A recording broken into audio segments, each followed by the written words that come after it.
देखो, आज हम समझते हैं कि आपको पता है कि यहाँ पर अभी का जो युग जो चल रहा है वो आपको पता है कलयुग चल रहा है। आपको पता है ना ये। यहाँ पर देखो मैंने यस लिखा सर। हुआ है। टोटल हमारा 4 युग कहाँ पर बताया है, हमारे शास्त्र में बताया है ना। हमारा जो परंपरा है, तो हमारा जो ये वैदिक युग, इसका नाम दिया है कि वैदिक युग। मतलब हमारे शास्त्र के अंदर ये सारी चीज बताई गई है कि टोटल 4 युग चल रहा है। ऐसी जो काल चक्र है ना, जो समय का चक्र, तो उसके अंदर ऐसे युग चल रहा है, वैदिक युग। तो इसके अंदर टोटल 4 युग है। और इसके अंदर सतयुग है, त्रेता युग है, द्वापर युग है और कलयुग है। ये सतयुग चला गया, त्रेता युग चला गया, द्वापर युग चला गया, और अभी कहा जाता है कि अभी कलयुग चल रहा है। ठीक है, अभी आपको ये भी पता है कि कलयुग चल रहा है, ये आपने हर बार सुना हुआ है। ठीक है। तो इसके अंदर आपको कुछ ऐसा रुचि बनी ये समझने के लिए कि हर युग के अंदर क्या हुआ। और ये युग मतलब क्या है कि इतना टाइम स्पान है हमारा, जो पास्ट लाइफ हमारी जो बनी है अभी तक, हमारी जो काल चक्र की जहां पर अभी चल रहा है, तो ये अभी से नहीं चल रहा, ये सृष्टि का सर्जन बहुत सालों पहले हुआ है। तो ये जो काल चक्र है, टोटल 4 युग, मतलब हर एक युग के अंदर कुछ ना कुछ हमारा भुगतान हुआ है, कुछ ना कुछ हमारे कर्म जुड़े हुए हैं। तो ये सारी चीज यहाँ पर शास्त्रों के अंदर तो बताई है कि ये एक युग है, उसके अंदर टाइमिंग भी बताया हुआ है। और हमारे कौन से कर्म वहां पर प्रधान थे, और सतयुग में क्या प्रधान था, त्रेता युग में क्या चीज थी वहां पर, द्वापर में कैसा युग था, कलयुग में उसका माहौल कैसा है। हर एक युग की विशेषताएं बताई है। अब आप ये समझते हो कि आपने ये पहली बार यहाँ पर जन्म लिया हुआ है, हमने यहाँ पर पहली बार यहाँ पर आए हैं पृथ्वी लोक के ऊपर, तो ये गलत है। क्योंकि हमारा आत्मा क्या है कि हर बार शरीर चेंज करता रहता है। आपको भी नहीं पता, हमें भी नहीं पता, लेकिन ये शास्त्रों में सारी चीज बताई गई है कि रीबर्थ होता है हर बार। एक जन्म लेते हैं, उसमें यदि हमारा मोक्ष नहीं होगा तो फिर से जन्म लेना पड़ेगा। यदि पाप पुण्य करेंगे तो पाप पुण्य का एक अलग का पूरा लेखा जोखा बनेगा। तो ये यदि आपको पता होगा ये सारी चीज, आपको पता है, मुझे बताओ ज्योति। Yes sir. ये सारी चीज आपको सुनी है, लेकिन कभी आपने हमारा जो ज्योतिष नॉलेज है, ज्योतिष शास्त्र है, उसके रेफरेंस से कभी नहीं आपने सुनी होगी कि ऐसे हर नहीं सर। एक युग के अंदर भी हमारा जो ज्योतिष शास्त्र जो बताएगा, मतलब एक दृष्टि है। जैसे आसमान में सूर्य ग्रहों का राजा एक ही है, आसमान में रोशनी करने वाला प्लेनेट कौन है, सूर्य ही है, बाकी कोई नहीं है, कोई सूर्य जैसा बनेगा भी नहीं। ठीक है। तो ऐसा ही यस सर। ज्योतिष शास्त्र जो है ना, वो एक मेन है यहाँ पर, कि जो जो त्रिकालदर्शी नॉलेज जहां पर मिलेगा आपको कि वर्तमान भूत भविष्य हर चीज के अंदर क्या क्या चीज है, वो आपको बातें बताएगा ज्योतिष शास्त्र के अंदर। तो आप देखो कि हमारा पिछली बार मैंने बताया कि एक राशि 30 डिग्री की है, तो वो 30 डिग्री मतलब कहाँ पर है, जितना संसार है पूरा लंबा, पृथ्वी पर से 30 डिग्री के एरिया में जितना आपको डायरेक्शन में से जो जो एनर्जी वहां पर आपको ले जाएगी, 30 डिग्री मतलब कि अनंत ब्रह्मांड है। तो अनंत ब्रह्मांड के अंदर वो 30 डिग्री जहां जहां जाएगी, वो सारे एरिया के अंदर आपने क्या क्या कर्म करे हैं, वो सारी बात वहां पर से आपको खींच के ले आएगी। भले आपको पता नहीं होगा कि कौन से जन्म में क्या करा आपने, लेकिन हर युग के अंदर ऐसी एनर्जी बनी हुई है हमारे जरिए, किसी ना किसी के जरिए पूरे ब्रह्मांड के अंदर ऐसी एनर्जी ग्रहों के पास ऐसी स्टोर करी हुई है। हमको ऐसा पता है कि ग्रहों, पता है ग्रहों के पास, पता है हमने कि कौन से जन्म में हमने क्या करा, कौन से टाइम में हमने क्या करा, कहाँ पर कौन से समय में हमने क्या करा था कर्म, ये हर चीज पता है। ठीक है। तो ये आप देखो टोटल 4 युग है हमारे, और हर युग के अंदर हमारे पास क्या है, आप देखो हमारे पास ये राशि है, ये राशि है। आप देखो राशि का मतलब क्या है। आप देखो यदि किसी को इनाम मिलेगा ना, तो मतलब कुछ राशि मिली उसको, कुछ पैसे की राशि मिली, कुछ ऐसा आपको सुना है राशि मिली? Yes sir. तो राशि मतलब क्या? ऐसा इनाम है आपका, ऐसा समझना। राशि तो मतलब नाम है, मतलब राशि मिलती है हमें, कि वो वहां पर कुछ इनाम जैसा कुछ मिला हमें लाइफ के अंदर, वो राशि के जरिए मिला। ठीक है, राशि किसको मिलती है? जो पार्टिसिपेट करेगा उसको राशि कुछ मिलेगा उसको, ऐसा समझना। तो यहाँ पर हमने जन्म लिया, तो हमें ऐसा राशि मिल गई, 1 से 12 हाउस के अंदर 1 से 12 राशि मिल गई। अब ये जो राशि होगी ना, राशि के स्वामी के पास एनर्जी है ये राशि के अंदर फल देने की।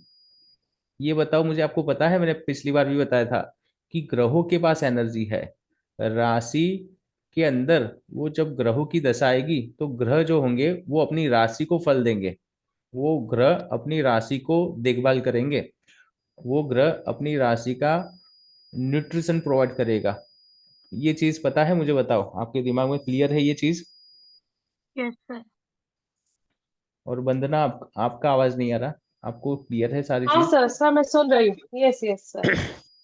तो राशि का मतलब आप ये समझना, राशि मतलब आपका इनाम है, कुछ वहां पर आपको मिलने वाला है लाइफ के अंदर। ये चुन लिया है आपने यहाँ पर कि आपके जन्म के कुंडली में यहाँ पर ये राशि आई, मतलब कुछ ऐसी एनर्जी खास है आपके लिए वहां पर बनी हुई है। अब आप देखो कि राशि का यहाँ पर हमने रेफरेंस 4 युगों से यहाँ पर हमने बनाया कि हमारा जो शास्त्र है वो त्रिकालदर्शी है, भूत भविष्य वर्तमान सारी चीज एक साथ लेकर चलता है। तो समय कैसा है कि हर चीज का ख्याल रखता है। जो काल चक्र चल रहा है, ये जो युग जहां पर चल रहा है ना युग, देखो भगवान ने जी यहाँ पर आपको पता है कि हर युग में जन्म लिया है। आपको पता है ना, हर एक युग में भगवान ने जन्म लिया पृथ्वी लोक पर। Yes sir. तो मतलब आप ये भी देखो कि शास्त्र यदि बोलता है कि भगवान ने भी जन्म लिया है, तो वहां भी देखो कि कुछ ऐसे योग बने हुए होंगे कि भगवान को भी यहाँ पर जन्म लेना पड़ा, उनको भी कुछ राशि मिली। आप यदि यकीन नहीं करेंगे कि जो भगवान का जब मतलब पर्टिकुलर तिथि के ऊपर जन्म हुआ है। आप देखो दिवाली जब आती है तो मतलब पर्टिकुलर दिन पर वो पर्टिकुलर हम हर एक जो त्योहार है हमारे जो हिंदू धर्म के जो त्योहार है, वो पर्टिकुलर टाइम के बाद हम उसको देखते हैं कि यहाँ से अब हमारा ये वाला त्योहार का दिन यही वाला चलेगा। जो तिथि के हिसाब से हम सारी चीज देखते हैं, तिथि भी देखते हैं और पर्टिकुलर टाइम भी देखते हैं। जैसे रक्षाबंधन आएगी तो मतलब रक्षाबंधन कब से स्टार्ट होगी, तो वो भी हम सारी चीज टाइम टू टाइम सारी चीज मैनेज करते हैं।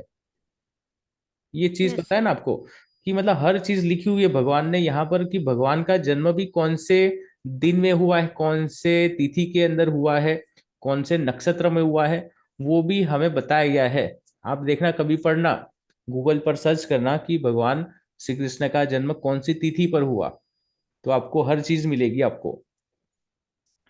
आपने कभी सोचा यस है सर। कि ये सारी चीज जोड़ने का मौका आपको मिला? कभी आपने ऐसा दिमाग के अंदर बात चली? No sir. तो ये चीज आप याद रखना है। आप इसमें बहुत सारी चीज आपको अंदर से पहले आत्मज्ञान होने के लिए ये सारी चीज जरूरी है, ये आपके दिमाग में ये सारी बातें आए। क्योंकि हर चीज का यहाँ से आपको सारी चीज दिखेगी कुंडली के 1 से 12 हाउस। मैंने स्टार्टिंग में इसलिए बोला कि 1 से 12 हाउस के अंदर ही सारी चीज है, यहीं पर सारी चीज है। यहाँ पर जन्म से मृत्यु तक की बात है, यहाँ से साढ़े चार, मतलब आप देखो कि मैं यदि ज्योतिष को जितना मानता हूँ कि ये ज्योतिष मुझे अभी मैं देखूंगा तो हर चीज का हाल बताएगा कि ये अभी कौन सी एनर्जी कहाँ से चल रही है, ये परफेक्ट चीज मुझे बताता है। तो मतलब इसको मैं क्या समझूं कि कुछ है इसके अंदर, कि ये यदि मुझे 1 से 12 हाउस के अंदर हर चीज मुझे पता चलती है, मतलब कुछ चीजें एक्टिव है ये 1 से 12 हाउस के अंदर, वो अपना काम कर रही है 1 से 12 हाउस के अंदर चीजें। और ये 1 से 12 हाउस मतलब हमने जो अवकाश का जो देखा पृथ्वी के चारों तरफ के एरिया, वो ही चीज है। मतलब कुछ ग्रहों की एनर्जी हर टाइम में वो वर्क कर रही है। हमें कब पता चलेगा? जब हमारे लिए वो इवेंट बनकर आएगा तब हमें पता चलेगा। लेकिन आप देखो कि आपके आसपास बहुत सारी चीज एक साथ चल रही है और एक साथ इवेंट होते रहते हैं उन लोगों के साथ। तो मतलब इंडिविजुअल है सारी चीज। और हर किसी को ऐसी एक राशि, जो एक जमा राशि है, कि आपको वो एक इनाम देगी। वो सारी चीज यहाँ पर आपके पास आ चुकी है ऑलरेडी। अब आपको जन्म हुआ है, इसका मतलब ये है कि आपको कुंडली बन चुकी है। हर एक हाउस के अंदर वो धन राशि आपको मिल चुकी है, 1 से 12 नंबर वाली राशि आ गई। अब आपको वेट करना है कि इवेंट कब आएगा। ठीक है, आपका नंबर कब लगेगा, वो आपको याद रखना है अब। तो ये चीज यहाँ से ऐसे आपको समझनी है। अभी के लिए आप देखो कि 4 युग है, और हमने यहाँ पर क्या देखा कि ये जो आपकी धन राशि है आपकी, जो आपको राशि मिली, वो हमने यहाँ 4 युग से जोड़ी है। कि टोटल हमारे पास शास्त्र में बताया कि टोटल 4 युग है। हर युग की एक विशेषता है। तो ये जो राशि आपको मिल रही है ना, वो भी पर्टिकुलर किसी युग में होकर आई है। आपको नहीं पता कि आप कौन से जन्म का अच्छा पुण्य यहाँ पर ले आए हो, कौन से जन्म के बुरे कर्म ये लाइफ के अंदर आपको मिलने वाले हैं, ये आपको नहीं पता। ठीक है, तो ये सारी चीज कहाँ से डिकोड होगी, हमको कैसे रेफरेंस मिलेगा। तो सबसे पहले यहाँ पर हमको ये समझना पड़ेगा टॉपिक, कि हर युग जो आया, टोटल 4 युग आए, ये 4 युग को समझना पड़ेगा कि हर युग में क्या क्या हुआ। ये जो टोटल 4 युग है, कि हर युग में क्या हुआ था। तो सबसे पहले बात करें कि सतयुग आया। आप देखो सतयुग आया, सतयुग में क्या हुआ, आपको पता है, मुझे बताओ, यदि पता है तो थोड़ा सा भी बता दो मुझे। सतयुग में क्या हुआ था, सतयुग में क्या हुआ था, मुझे बताओ, पता है। हाँ सर, सतयुग में वो सती अनुसैया के बारे में सुना है। जो अच्छा सती अनुसैया माता थी, उनके बारे में। और इस जन्म में सारे लोग सच बोलते थे। अच्छा, चलिए। अच्छा, हाँ। देखो सतयुग में क्या हुआ, मैंने इसके पहले जो टॉपिक हमारा जब आया था ना ज्योतिष क्लास का, उसमें मैंने त्रिकोण के बारे में बताया था कि त्रिकोण ज्यादा इंपॉर्टेंस है। धर्म अर्थ काम मोक्ष, ये पता है। Yes sir. तो ये कौन सा है, देखो सतयुग के अंदर यहाँ पर हमको बताई है कि 1 5 9 राशि जो है ना कुंडली के अंदर, मेष राशि, सिंह राशि और ये धनु राशि, और कुंडली का फर्स्ट हाउस, फिफ्थ हाउस और 9th हाउस, ये दोनों चीज, ये याद रखना आप दिमाग में, ये दोनों चीज, एक राशि 1 5 9, और ये हाउस कुंडली के 1 5 9 हाउस, ये सारी चीज जो है ना वो सतयुग से जुड़ रही है। यहाँ पर यदि आपकी कुछ ऐसे योग है, कुछ ऐसे ग्रहों बैठे हुए हैं, तो वो सारी चीज आपकी सतयुग से वो खींच कर लेकर आएगा ये लाइफ के अंदर, ऐसा समझना। कि कुछ ऐसा कनेक्शन वहां से आपका कुछ ज्वाइन करेगा यहाँ पर। ठीक है, आपको यहाँ पर ये समझना। तो सतयुग में क्या हुआ था वो पहले देखो, कि सतयुग में क्या था, कि यहाँ पर एक तो जो कुछ हमारा जो सोने का मतलब सवर्ण था, मतलब कि वो सोने का पात्र था सारे।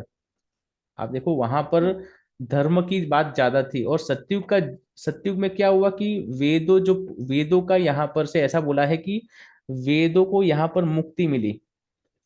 ऐसा कुछ था, मेरे को वो घटना याद नहीं, लेकिन कोई राक्षस था, उन्होंने वेदों को बंधित बना दिया था, तो वेदों का उद्धार हुआ ये सतयुग के अंदर। फिर यहाँ पर ऐसा बताया है कि यहाँ पर भगवान विष्णु जी के अवतार हुए थे, मत्स्य अवतार, क्रूम अवतार, वाराह अवतार और नरसिंह अवतार। ठीक है, ये 4 अवतार हुए थे श्री विष्णु जी के। और यहाँ पर जो भक्त प्रहलाद की जो बात थी, हिरण्यकश्यप की, इसके लिए भी यहाँ पर इनका जन्म हुआ था सतयुग के अंदर का, कि यहाँ पर भक्त प्रहलाद की बात आई थी। ठीक है, तो ये सारी चीज सतयुग में हुआ। सतयुग में यदि आप देखेंगे ना तो धर्म, हमने देखा अभी एक चीज मैंने बताई कि वेदों का यहाँ पर से उद्धार हुआ। तो सतयुग के अंदर देखो, ये हमारा वेद यहाँ है, शास्त्र हमारी, ये धनु राशि जो है ना, वो हमें हायर लर्निंग है, यहाँ पर गुरु है, यहाँ पर हमारे शास्त्र है। तो यहाँ पर क्या हुआ था कि शास्त्रों, जो वेद पुराण है, वहां यहाँ पर उद्धार हुआ। ठीक है, यहाँ पर क्या था, भगवान की भक्ति थी। ये 5वां हाउस, भक्त प्रहलाद की बात देखो। भक्त प्रहलाद यहाँ पर आपका माइंड है, जहां भी देखते थे, मतलब भगवान कहाँ से प्रकट हुए, प्रहलाद ने तो बता दिया कि मेरे भगवान यहाँ पर है। ठीक है, तो वहीं से प्रकट हो गए। तो इतना सत्य था वहां पर। और यहाँ पर ज्यादा दान पुण्य था, यज्ञ करते थे। ठीक है, ये सारी चीज सतयुग के अंदर थी। और यहाँ पर सुवर्ण के पात्र थे सारे, मतलब आप सोना समझ लो, सोने के सारे चीज थी वहां पर। उसके बाद आप देखो कि उसके बाद क्या आया, त्रेता युग आया। त्रेता युग देखो, यदि आप कुंडली से देखेंगे तो जो 2 नंबर की राशि वृषभ राशि, मिथुन राशि और ये मकर राशि, ये त्रेता युग की राशि है। त्रेता युग में आप ये भी याद रखना कि सेकंड हाउस, 6th हाउस और 10th हाउस, ये जो हाउस है वो भी त्रेता युग से कनेक्ट है। त्रेता युग में क्या हुआ, जो त्रेता युग के जो पात्र थे ना, ये यहाँ पर गोल्डन थे, अब यहाँ पर सिल्वर हो गए। अब यहाँ पर सिल्वर पात्र हुआ, मतलब गोल्डन पीरियड था सतयुग का, हम बोलते हैं कि गोल्डन पीरियड था। अब ये सिल्वर पीरियड हो गया हमारा। यहाँ पर विष्णु जी ने कौन से अवतार दिए, कि वामन अवतार, परशुराम और राजा राम। अब ये जो युग आया था इसके अंदर क्या विशेषता थी, कि किसके लिए ये युग बना था, कि यहाँ पर एक तो रावण का वध करने के लिए। आपने क्या देखा ये त्रेता युग में क्या देखा, भगवान श्री राम जी का एक मर्यादा पुरुषोत्तम का एक पूरा रूप देखा।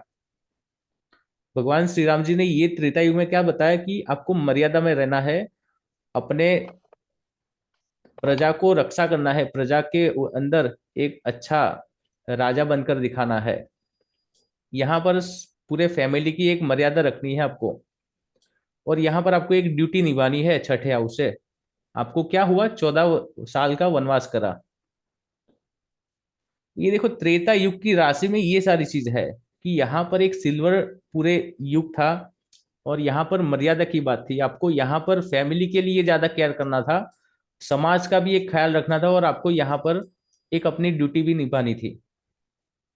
तो ये जो राशि होगी ना यहाँ पर की, वृषभ राशि, कन्या राशि और मकर राशि, ये बहुत ही त्रेता युग के बारे में सारी बातें यहाँ से कनेक्ट करेगा। तो आप ये समझना कि ये जो राशि है ना, यहाँ ये वाले युग से जुड़ी हुई है आपकी। और इसका जो मिजाज होगा, हर एक राशि का अपना मिजाज है। जैसे ये मेष राशि है, ये सिंह राशि है, ये राजा की राशि है, ये गुरु की राशि है। तो ये इसका उसका मिजाज अलग है, क्योंकि ये सत्युग की राशि है। ये सारी प्योर राशि है। यहाँ पर जब आप आएंगे तो आपको प्योर होना पड़ेगा आपके मन के अंदर, या फिर आप कुछ ऐसे जैसे तैसे रहते हो तो नहीं चलेगा।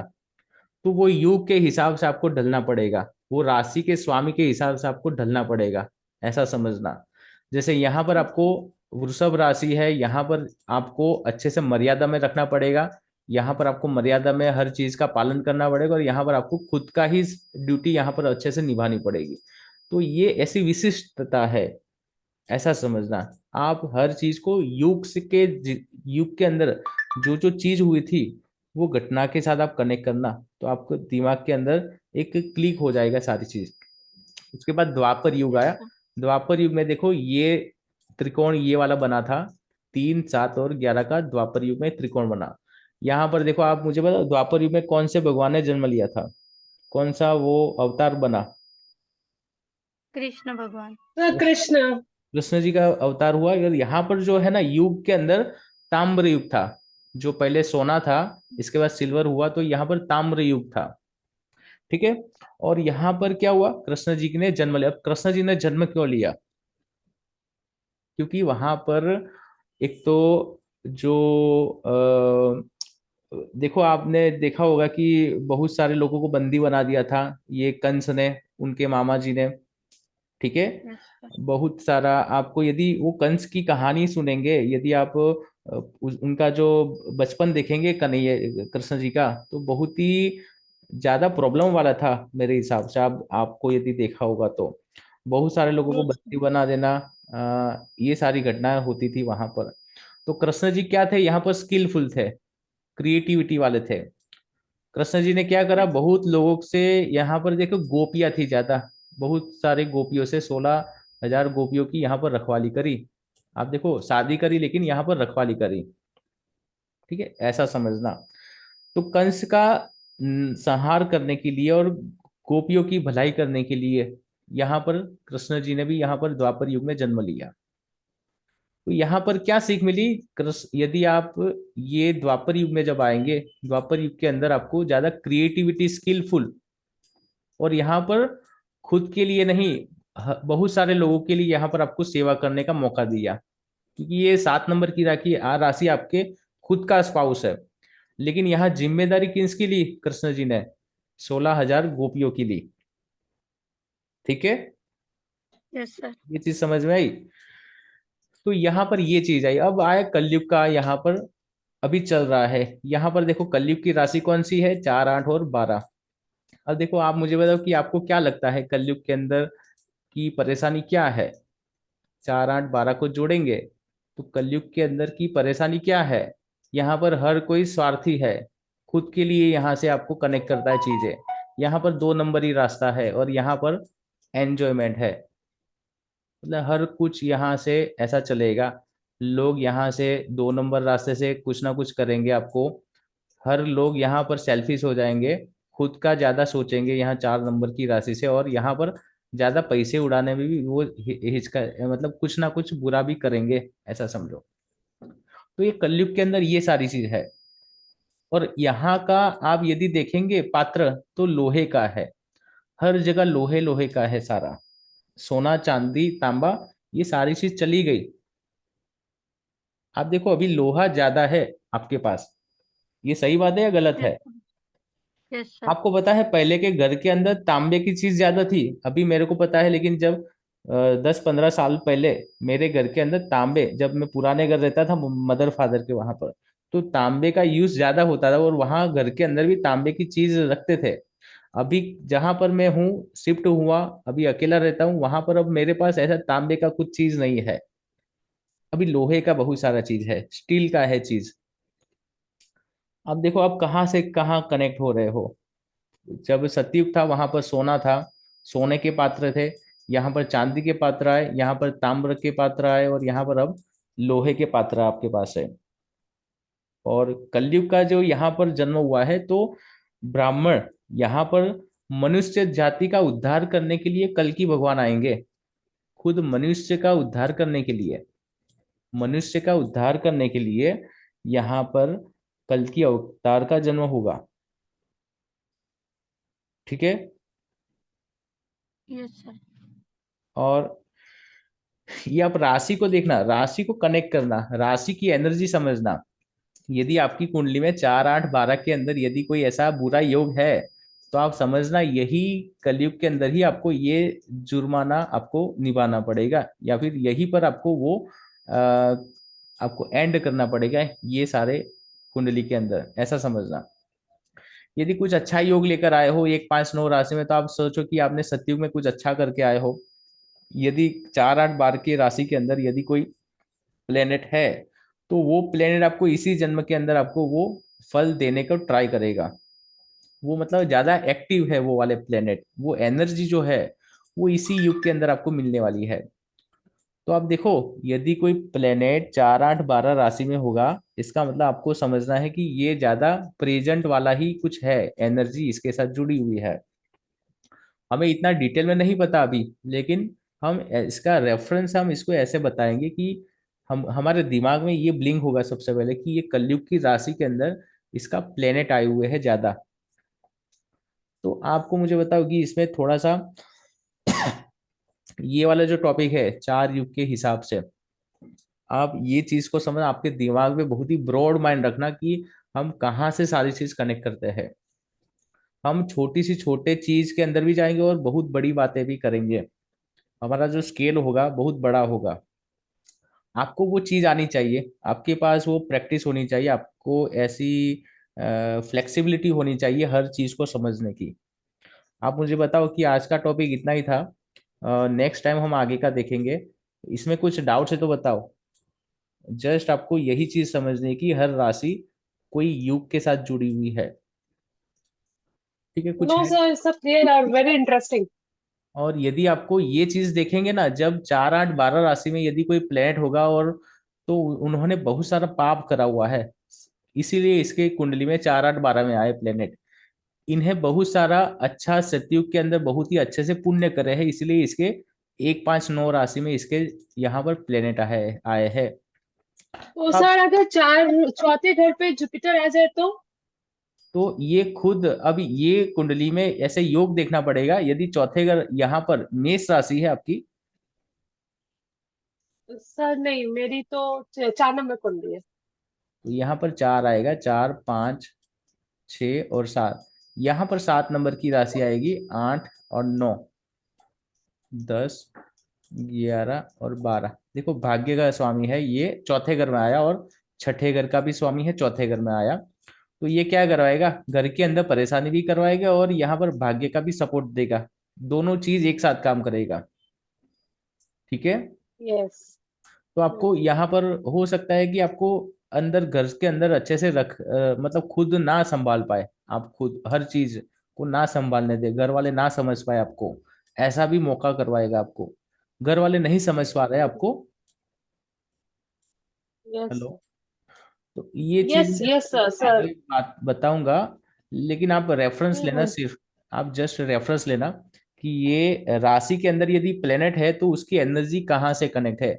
आप वो युग के अंदर जो जिसने जन्म लिया, जो भगवान ने जन्म लिया, ये मर्यादा पुरुषोत्तम ने जन्म लिया, तो यहाँ पर आपको सबसे पहला उपाय है वो युग के जो अवतार हुआ उसको पहले फॉलो करो आप। यदि 4 8 12 राशि में कोई पाप ग्रह है और यदि वो आपको नेगेटिव फल दे रहा है, तो ये युग की जो खास बात है, आपको क्या फॉलो करनी चाहिए कि यहाँ पर आप खुद के बारे में पहले खुद को एक सेल्फ एस्टीम हो जाओ, खुद को पहले सुधार दो, क्योंकि कलयुग है, आप खुद बिगड़े हुए हो, इसलिए ये आपके 4 8 12 में आए। तो आपको ये थोड़ा सा अंदाजा लगाना है। ठीक है। आप वो सारी चीज कनेक्ट करेंगे। यदि 1 5 9 में यदि कोई अच्छा योग होगा तो बहुत ही अच्छा ही होगा, लेकिन बुरा योग होगा तो आप ऐसे बोलना है कि ज्यादा अच्छे कर्म करो, कुछ दान पुण्य करो, यज्ञ करो, या फिर कुछ हवन करवाओ, या फिर कुछ वेद पुस्तक पढ़ो, आप गुरु के आशीर्वाद लो। तो ये जनरल चीज है, उसके अंदर लॉजिक बहुत सारे आएंगे। ठीक है। इसमें कुछ डाउट्स है तो मुझे बताओ। नहीं सर, प्लीज। ठीक है, हम नेक्स्ट में देखेंगे, कल या परसों हम आगे देखेंगे, जो हमारा पिछला टॉपिक था वहां से हम आगे बढ़ेंगे। ठीक है। Yes sir. तो आप आज के लिए ये ओके सर। देखना कि हर एक युग में क्या क्या घटनाएं हुई, और भगवान जो आए थे वो किसकी, रीजन कौन सा था, रीजन मतलब उन्होंने किस क्या करने के लिए जन्म लिया था हर एक युग के अंदर, वो आप पहले जान लो। और वो हमारी कुंडली से हम ये त्रिकोण बनाकर देखना थोड़ा सा, आपको वो जो घटनाएं हुई है वो आपको ये कुंडली से पता चलेगा कि उसका कुछ यहाँ पर से ऐसा कुंडली से कनेक्ट हो रही है एनर्जी। अब देखो मैंने कनेक्ट करके बताया आपको कि ये जो सतयुग का जन्म हुआ है, सतयुग के अंदर एक तो सबसे पहले वेद पुराण जो थे हमारे वो बंधित हो चुके चुके थे, तो उनको यहाँ से मुक्त करने के लिए यहाँ पर जन्म हुआ। सतयुग के अंदर ये घटना हुई सबसे पहली। तो वहां पर लोगों को ज्यादा भक्तिभाव में लोग ज्यादा चले गए। लोगों के पास सिर्फ भक्ति करना, मतलब ज्यादा पॉजिटिव करना, सच बोलना, यही सारी चीज वहां पर चलती थी। तो जो ये त्रिकोण है ना वो ही एक्टिव था वहां पर, वो वाले युग के अंदर।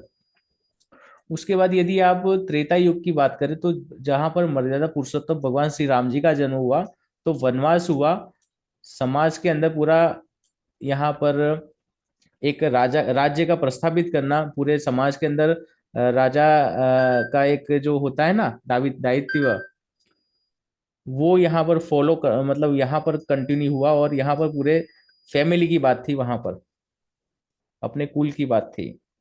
ये चीज समझ में आई? मुझे बताओ, ये चीज कनेक्ट हो रही है कुंडली के हाउस से। ठीक है। हाँ सर। हाँ। उसके बाद भी देखना कि यहाँ पर जब कृष्ण जी का जन्म हुआ था, वो भी बाल स्वरूप के अंदर कितनी सारी क्रिएटिविटी करी, बहुत सारे गोपियों को यहाँ पर अपना एक यहाँ पर मुक्त किया बंधन से। ठीक है।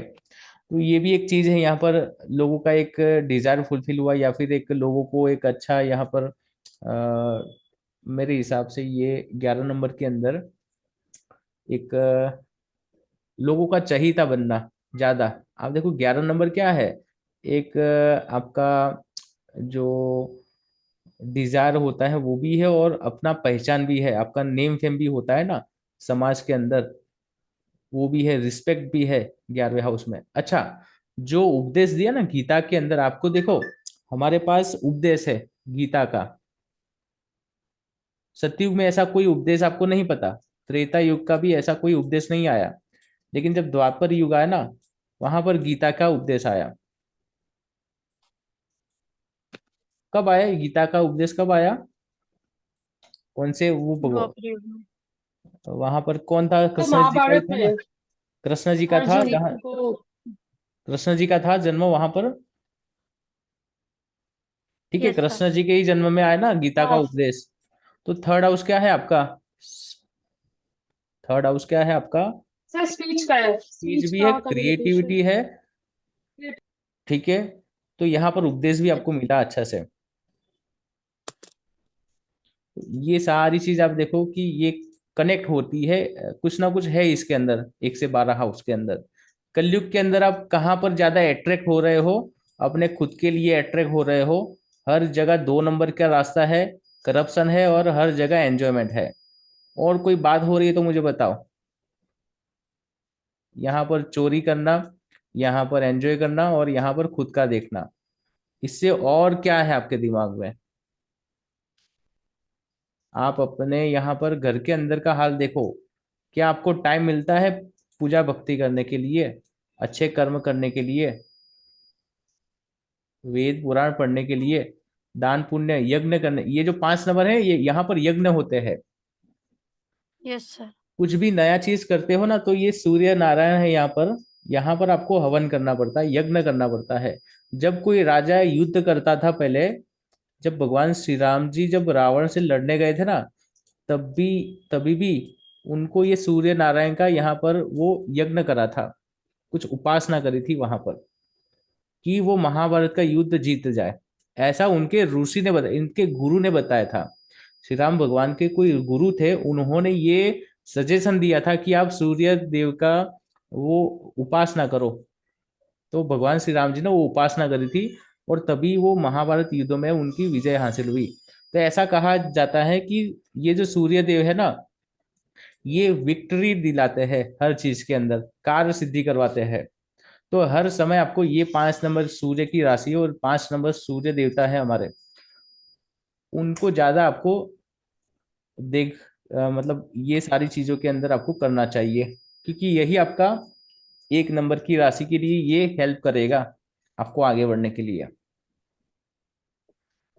तो आप 1 से 12 हाउस को बहुत डिटेल में समझने का ट्राई करो। इसके अंदर बहुत सारी चीज है, और हर अलग अलग तरीके से आपको समझना पड़ेगा। आपको बहुत बड़ा स्केल रखकर समझो कि आप भूत भविष्य वर्तमान हर चीज को समझने के लिए आए हो, और आपके पास ऐसा एक 1 से 12 हाउस का एक यंत्र है कि आप हर चीज अपने हाथ में लेकर घूमते हो। आप 1 सेकंड में सामने वाले को आंसर देना देना कि आपको पता है कि सामने वाले को क्या बताना है आपको। तो वो एक आपके पास तो 1 सेकंड का समय होगा ये सारी चीज देखने के लिए। तो आपको कितना टाइम दे पाएंगे ये सारी चीज सीखने के लिए, वो आप देखो। आपके अंदर से रुचि आएगी तो ही सीख पाएंगे। और ये सारी चीज आपकी भगवान की कृपा होगी आपके ऊपर, कुछ ऐसा कुंडली में योग लेकर आए होगे पिछले लाइफ में से, तो ही आप सीख पाएंगे, वरना आप कहीं बिजी हो जाएंगे। जब जब कोई देवता या कोई ऐसा, जब कोई अ, मंत्र जाप करता है ना कार्य सिद्धि के लिए, या फिर मंत्र की सिद्धि के लिए, जब कोई जब ये करता है ना वो भक्ति, तो उसमें बाधाएं बहुत सारी आती है, बहुत सारी नेगेटिविटी आती है कि ये बहुत आगे ना बढ़ जाए, इसकी सिद्धि ना हो जाए, इसके लिए विघ्न बहुत सारे आते हैं स्टार्टिंग में। तो यदि आपको ऐसा होता है, बहुत सारे विघ्न आते हैं आपको कुछ नई सीख सीखने के लिए, तो वो आपकी प्रॉब्लम है, आप उसको समझना। वो थोड़े टाइम के लिए विघ्न बनकर आएंगे, लेकिन आप उसको लेट गो करेंगे, तो फिर आपका वहां से एक अच्छा रूटीन वाला टाइम स्टार्ट हो जाएगा। तो देखो अलग अलग चीज है, आप इसको कितना सीरियसली लेकर चलते हो, और आप हर चीज को डिटेल में लिख देना। आप कहीं भूल जाएंगे ये सारी चीज, ठीक है? क्योंकि मैं खुद भूल यस जाता सर। हूँ, क्योंकि इतने सारे टॉपिक है और बहुत सारा डिटेल में सारी बात होती है। तो हर चीज याद नहीं रहती है, आप भूल जाएंगे ये सारी चीज। तो हर चीज को पॉइंट आउट करके लिख दो, हर चीज, सर छोटी लिख छोटी रहे बात, हैं। आप हर छोटी बात को लिख देना पॉइंट आउट करके, क्योंकि हर चीज इंपॉर्टेंस है। हर चीज को कनेक्ट कर सकते हो आप, हर चीज को लॉजिक के हिसाब से यूज कर सकते हो सामने वाले के लिए। आप कुछ ऐसा बताएंगे ना कि सामने वाला ऐसा बोलेगा, सोचेगा कि इसको ये कहाँ से कहाँ बातें जोड़ रहा है, इसको ऐसा कैसे पता चल जाता है, या फिर ये कहाँ से बातें करता है इस तरह की, ऐसा सामने वाले को लगना चाहिए। वरना आपके जैसे या मेरे जैसे बहुत सारे लोग हैं कि जो प्रेडिक्शन करते हैं, लेकिन आप कुछ ऐसा बताएंगे कि सामने वाले को लगेगा भैया ये कुछ अलग तरीके से बातें करता है, तो ही वो आपके पास आएगा। वरना आज देखो कि ऑनलाइन मीडिया है और हर कोई किसी एक के पास नहीं जाएगा, 10-15 एस्ट्रोलॉजर के पास जाएंगे लोग, और वहां पर यदि वो सेटिस्फाई नहीं होंगे तब आपके पास आएंगे, और आप भी सेम तरह की बातें बोलेंगे तो वो सामने वाले को इतना महसूस नहीं करवाएंगे वो आप। तो आप कुछ ऐसा अलग तरीके से बताएंगे बातें, ठीक है। तो उसके लिए आपको ये यस सारी सर। चीज सीखना पड़ेगा, हर चीज को एक्सपीरियंस करना पड़ेगा। और ये एक्सपीरियंस वाला चीज है कि जो आपको मैं जो सिखाता हूँ वो आप बोलेंगे तो वो नहीं चलेगा, आपको इसके अंदर अपना खुद का कुछ जोड़ना पड़ेगा बातें, ठीक है, यस अपने सर। खुद का कुछ यहाँ से जोड़ना पड़ेगा। और वो कब जोड़ पाएंगे आप, जब आप किसी के ऊपर एक्सपीरियंस करेंगे, किसी का कुंडली का विश्लेषण करेंगे, और जब तब आप सामने वाले की बातें जानेंगे, और आप खुद कुंडली से जो चीज देखेंगे और समझेंगे कि इसको इसका ऐसा क्यों है, और वही कुंडली में ऐसा जो दिखाई दे रहा है आपको, तब आपको एक्चुअली वहां पर आपको एक्सपीरियंस बनेगा, वहां पर आपको खुद के जरिए वो सारी चीज समझ में आएगी। क्योंकि यहाँ पर हर योग बहुत सारे हैं कुंडली में, आप हर कुंडली, हर इंसान ने जन्म लिया है तो कुछ ऐसा योग बना है, ठीक है, योग बहुत अलग अलग है हर कुंडली में, उसका जन्म हुआ है तो कुछ ऐसा योग बना है इसलिए उसका जन्म हुआ है, ठीक है। तो वो बहुत सारी बातें हैं। आप अभी के लिए जैसे मैं सिखा रहा हूँ वैसे सीखने का ट्राई करो, और अपना बहुत ही लंबा टाइम है, 1 साल का टाइम है मेरे पास, आप इसके अंदर जितना टाइम में जितना मैं सिखा रहा हूँ ना, वो टॉपिक को पकड़ के रखना, ठीक है। Yes sir. हाँ, यस चलिए, सर। हम देखते हैं कल या परसों फिर से हमारा पिछला जो सेशन था वहां से स्टार्ट करेंगे, ठीक है। Yes sir. चलिए, okay. Okay, thank you sir. चलिए।